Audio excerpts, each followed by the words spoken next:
নমস্কার, গুরু কি পাহি কে বললাম। আজ আমি আপনাদের পালক কালসর্প যোগ নিয়ে আলোচনা করছি। পালক কালসর্প যোগ জাতক জাতিকাদের কখন হয় সেটা বিস্তারিত আলোচনা করছি। দশম ঘর থেকে চতুর্থ ঘর পর্যন্ত হওয়া কালসর্প যোগকে পালক কালসর্প যোগ বলা হয়। এখানে পালক কালসর্প যোগের আমি উদাহরণস্বরূপ আপনাদের বলছি। যদি বৃশ্চিক লগ্ন হয়, লগ্ন যদি বৃশ্চিক হয়, লগ্ন সাপেক্ষে ফোর্থ হাউস, সেখানে থাকবে কেতু। লগ্ন সাপেক্ষে ফোর্থ হাউস মানে কুম্ভ রাশিতে, সেখানে কেতু অবস্থান করলে, আর দশম ঘর হচ্ছে আপনার সিংহের ঘর, অর্থাৎ লগ্ন সাপেক্ষে সিংহের ঘরে রাহু বসে থাকবে।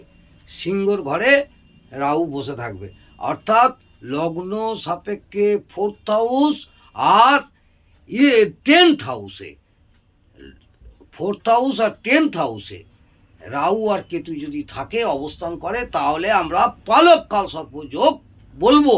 এই পালক কালসর্প যোগ জাতক জাতিকাদের লগ্ন যদি লগ্ন ছক করা থাকে বা জন্মকুণ্ডলী থাকে, আপনারা নিজেরাই বুঝতে পারবেন কোন ঘরে রাহু কেতু থাকলে পালক কালসর্প যোগ হয়।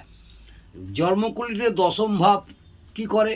দশম ভাব জাতক জাতিকাদের ব্যবসা, চাকরি, জীবনধারা, মান, প্রতিষ্ঠাতা ইত্যাদির কারক বলে আমরা মনে করি। এই জ্যোতিষশাস্ত্র যারা বিচার করি, আমরা মনে করি ক্রয় বিক্রয় ব্যবসায় অকল্পনীয় কঠিন সময়ের সামনে পড়তে হয়। এই দশম ঘরে যদি আমাদের রাহু গ্রহ যদি থাকে বা পালক কালসর্প হয়, যদিও ব্যবসায় সফলতা এবং পূর্ণতা লাভের সম্ভাবনা থাকে, তথাপি প্রত্যক্ষভাবে ক্ষতির সম্ভাবনাও প্রবল থাকে। এইসব জাতক জাতিকাদের, এই প্রকারের জাতক জাতিকাদের মন ধার্মিক কার্যে মন লাগে না। এইসব জাতক জাতিকাদের মন ধার্মিক কার্যে মন লাগে না, কোনো ধর্ম কাজে মন লাগে না, কিন্তু ত্যাগ এবং বিরক্তির মধ্যে দিয়ে কোনো বিচার তাদের মনে ছায়া ফেলতে থাকে। সব সময় একটা মনের মধ্যে একটা ত্যাগ বা বিরক্তি ভাব এইসব জাতক জাতিকাদের থাকবে। তারা বিরক্তিপূর্ণ জীবনযাপন করবে। তাই এই সব জাতক জাতিকাদের উদ্দেশ্যে বলবো, আমি কয়েকটি টিপস বলছি।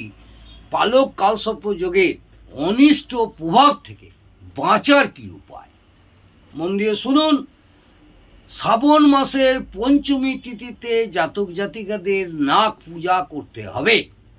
শ্রাবণ মাসের পঞ্চমী তিথিতে জাতক জাতিকাদের নাগ পূজা করতে হবে এবং কালসর্প যোগ শান্তিযজ্ঞ করতে হবে। তাহলে আপনারা আশানুরূপ ফল পাবেন। কালসর্প যোগ শান্তি যন্ত্র বাড়িতে স্থাপন করলে জাতক জাতিকারা অপেক্ষাকৃত লাভ হবে। তার সাথে কালসর্প যোগের প্রভাবিত জাতক জাতিকাদের মহামৃত্যুঞ্জয় মন্ত্র পাঠও করতে হবে।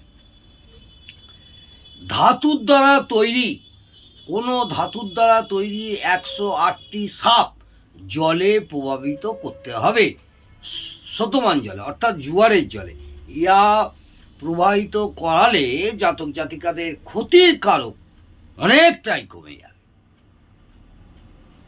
মনে ভরে শ্রদ্ধাচারে শুদ্ধ বস্ত্রে স্রোতের জলে 108টি সাপ আপনাকে প্রভাবিত করতে হবে স্রোতের জলে।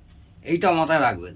আপনার বাড়িতে অথবা কার্যস্থলে, আপনার বাড়িতে বা কার্যস্থলে একটা ছোট পারদ শিবলিঙ্গ এবং শিবের ছবি স্থাপন করতে হবে।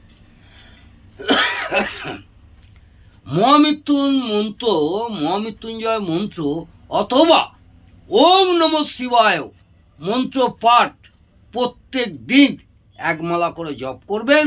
তাহলেও আপনারা এই পালক কালসর্পের অনিষ্ট প্রভাবের হাত থেকে আশানুরূপ ফল পাবেন। যদি ভালো লাগে অবশ্যই কমেন্টে জানাবেন। আর যারা কালসর্প যোগ আছেন, আশা করব তাদের জন্মকুণ্ডলী বিচার করে নিজেরাই দেখে নেবেন, কোনো জ্যোতিষ ভাইদের কাছে যাওয়ার দরকার নেই। দেখবেন আপনার লগ্ন কোথায় বসে আছে, সেখান থেকে 4th হাউসে কে বসে আছে আর 10th হাউসে কে আছে, অর্থাৎ 4 নম্বর ঘর আর 10 নম্বর ঘর। 4 নম্বর ঘরে আপনার কেতু থাকবে আর 10 নম্বর ঘরে রাহু থাকবে, অর্থাৎ আবার 4 নম্বর ঘরে রাহুও থাকতে পারে এবং 10 নম্বর ঘরে কেতু থাকতে পারে। এই বিপরীত এগুলো মাথায় রাখবেন। লগ্ন সাপেক্ষে 4th হাউস আর 10th হাউসে কি কি গ্রহ বসে আছে, তাহলে নিজেরাই আপনারা বুঝতে পারবেন আপনারা কালসর্প যোগ আছেন কিনা। যদি ভালো লাগে অবশ্যই একটা লাইক করে উৎসাহিত করবেন। আগামী দিনে আরও শিক্ষামূলক অনেক আলোচনা আপনাদের করব। নমস্কার, জয় মা তারা। ভালো থাকুন, সুস্থ থাকুন, আনন্দে থাকুন।